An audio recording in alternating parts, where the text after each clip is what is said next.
नमस्कार साथियों, बदाला प्लेटफॉर्म में आपका स्वागत है। एनसीईआरटी क्लास 7 लेसन नंबर 18 अपशिष्ट जल की कहानी वेस्ट वाटर स्टोरी। तो आज अपन को इसमें देखना है कि जो अपशिष्ट जल है उसका उपचार कैसे किया जाता है, ट्रीटमेंट कैसे किया जाता है। तो इसमें भी क्या होता है कि जो गंदा पानी है वो नालों से आता है, फिर फिल्टर्स लगे होते हैं, तो उन फिल्टर से इस गंदे पानी को छाना जाता है, फिर और टंकियों में लिया जाता है। तो एक पूरा प्रोसेस होता है कि किस प्रकार से अपशिष्ट जल को शुद्ध करके नदियों में प्रवाहित किया जाता है। यहाँ से क्वेश्चंस बनते हैं कि फर्स्ट प्रोसेस में क्या क्या अलग होता है, सेकंड स्टेप में क्या होता है। तो अपन ने इसको 4 स्टेप में देखा है कि जैसे कि ये गंदा पानी है जो नालों से आ रहा है, एक टंकियाँ हैं, इन टंकियों में लगा हुआ होता है फिल्टर। तो यहाँ से ये गंदा पानी जो है उसको फिल्टर किया जाता है, छाना जाता है, ताकि इसमें क्या होता है, फिल्टर है, अपन कोई भी चीज़ छानते हैं तो क्या होता है, जो कठोर है वो ऊपर रह जाता है और बाकी का नीचे चला जाता है। तो इसमें छानते हैं इस अपशिष्ट जल को, गंदे पानी को, तो कपड़े हैं, डिब्बे हैं, प्लास्टिक्स वगैरह हैं, तो ये सारे इसके ऊपर रह जाते हैं और इनको फिर हटा दिया जाता है। ये होता है फर्स्ट स्टेप। सेकंड स्टेप में क्या होता है कि यहाँ पर इसको दूसरी टंकी में लिया, तो यहाँ पर जो फिल्टर करके जो पानी था, इस पानी को कुछ देर तक इस टंकी में रोक करके रखा, ताकि क्या होता है कि कंकड़ पत्थर है वो अलग हो जाएं, निथर जाएं पानी। तो ये सेकंड स्टेप हो गया। देन अपना जो थर्ड स्टेप था, इसको फिर दूसरी टंकी में इस पानी को रखते हैं, तो इस पानी में उपस्थित जो स्लज होता है, मल, ये इत्यादि क्या होता है, जो सेमी सॉलिड जो इम्प्योरिटीज़ होती हैं वो इस पेंदे में बैठ जाती हैं।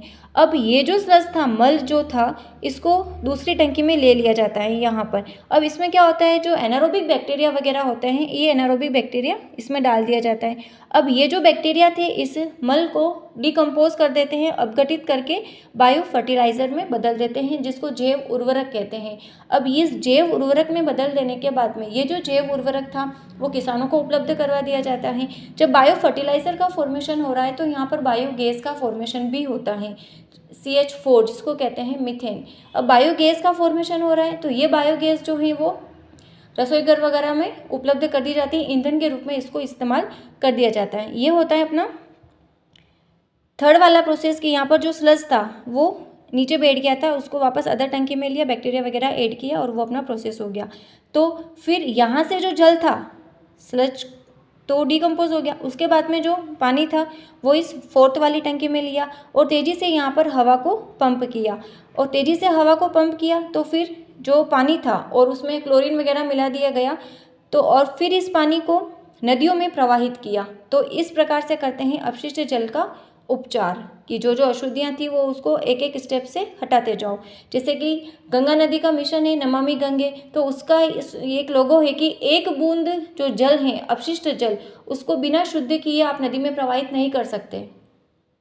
इसलिए इस प्रकार से इस प्रोसेस से क्या हुआ, जो सारी अशुद्धियाँ थी वो साइड में निकल गई और न नदियाँ प्रदूषित हुई, नदियों में भी शुद्ध जल गया और किसानों को भी बायो फर्टिलाइज़र उपलब्ध हुए और ये बायोगैस भी मिली। तो इससे बहुत सारे फायदे हुए। तो इस प्रकार से किया जाता है जो वेस्ट वाटर है उसका ट्रीटमेंट। तो ये यही लिख रखा है, एक PDF की फॉर्म में है कि अपशिष्ट जल उपचार संयंत्र है। फर्स्ट स्टेप में क्या किया, अपशिष्ट जल था उसको फिल्टर किया यहाँ पर, ताकि इसमें उपस्थित कपड़े, डिब्बे, प्लास्टिक्स, इनको अलग किया जा सके। सेकंड स्टेप में एक क्वेश्चन ऐसा बनता है कि अपशिष्ट जल उपचार संयंत्र कितने स्टेप में किया जाता है, फोर्थ स्टेप में किया जाता है। फर्स्ट स्टेप में क्या अलग होता है, तो कपड़े, डिब्बे, प्लास्टिक को अलग किया जा सके। सेकंड स्टेप में टंकी में जल को थोड़ी देर तक रोका रखा अपन ने, ताकि बालू, कंकड़, पत्थर, ये सारी चीज़ें अलग हो जाएं, निखर जाए। थर्ड स्टेप में क्या किया, दूसरी टंकी में पानी को रखते हैं, इससे पानी में उपस्थित जो स्लज है, मल इत्यादि तली में बैठ जाए सेमी सॉलिड की फॉर्म में। फोर्थ में क्या किया, तली में बैठा हुआ जो स्लग था उसको एक अलग कर लिया, अपन ने अलग टंकी में ले लिया, फिर इसमें एनारोबिक जो बैक्टीरिया होते हैं उसको डाल दिया। अब बैक्टीरिया इस स्लज को अपघटित करके बायो फर्टिलाइजर में बदल देते हैं और इस बायो फर्टिलाइजर जैव उर्वरक को किसानों को उपलब्ध करवा दिया जाता है, ताकि खेती में भी अच्छा सा काम आ सके। और इससे बनने वाली, इसके साथ में बायोगैस भी बन रही थी, CH4 मीथेन, जिसको अपन ईंधन के रूप में यूज़ कर रहे थे। फिर पानी जो था उसको अपन ने तेज़ी से हवा वगैरह पंप करा और फिर नदियों में उसको प्रवाहित कर दिया। तो इस प्रकार का होता है वेस्ट वाटर ट्रीटमेंट। ओके, तो ये क्लास 7 का जो अपना लेसन नंबर 18 था वो कंप्लीट है। कॉम्पिटिटिव एग्जाम्स के हिसाब से अपन ने बहुत अच्छे से क्लास 7 को कंप्लीट किया है और कल अपन इसके ऑब्जेक्टिव क्वेश्चंस लर्न करेंगे। तो मिलते हैं कल की क्लास में। Thank you for watching.